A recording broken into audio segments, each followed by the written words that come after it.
young man coming to the stage. You're gonna love him. Give it up for Ali Sternberg, everybody. Ali Sternberg.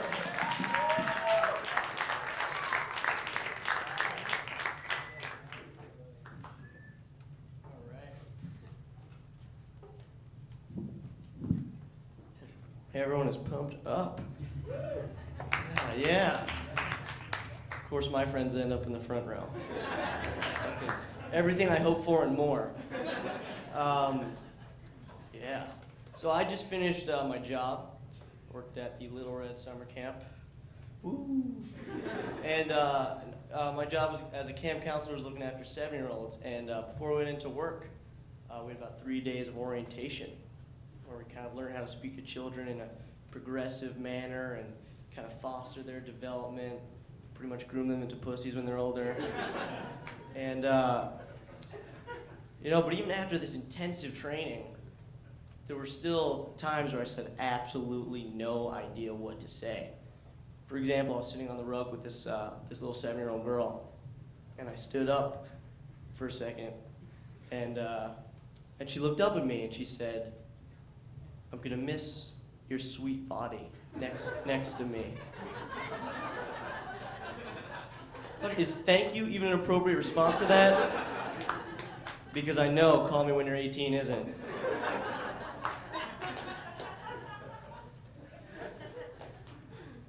I've been going to a lot of bars recently.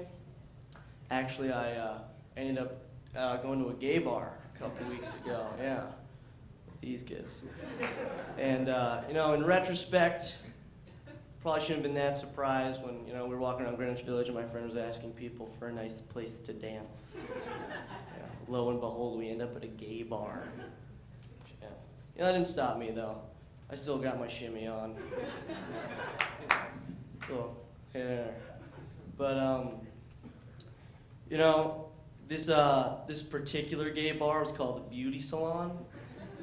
So I was a big hit with this hair. Shampoo commercial bounce and wave. Got some looks I'm not very proud of because of these golden locks.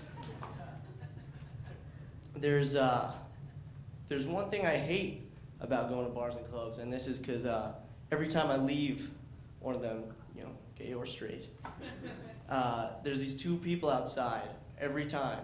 And they're always saying something eloquent to each other like, "Dude, where the fuck you been, bro? Holy shit, bro, no fucking way, you in this bar? Yeah, you fucking know it." And here's my question, everybody. Maybe you can help enlighten me a little bit. How is this such a fucking surprise that these two assholes have run into each other? How is this fucking Ripley's Believe It or Not that these two dicks have crossed swords? I mean, look at them. They're both wearing their 17th shade of pink pop-collared polo shirt. They both got at least 9 to 10 pounds of gel each in their hair. They're both wearing, ladies and gentlemen, Calvin Klein's new scent of a douchebag. They probably just fucking Jaeger bombed and fist pumped their way out of the same bar, bro. There's this thing to do in my college. It's called the Women's Leadership Program. I know. It's for girls who are kind of interested in women's studies, women's advancement. And what they do is they set up this booth in our quad. And with that booth comes a 6-foot paper mache vagina with a hole on top. Put your head in, take pictures with it. But that's not all.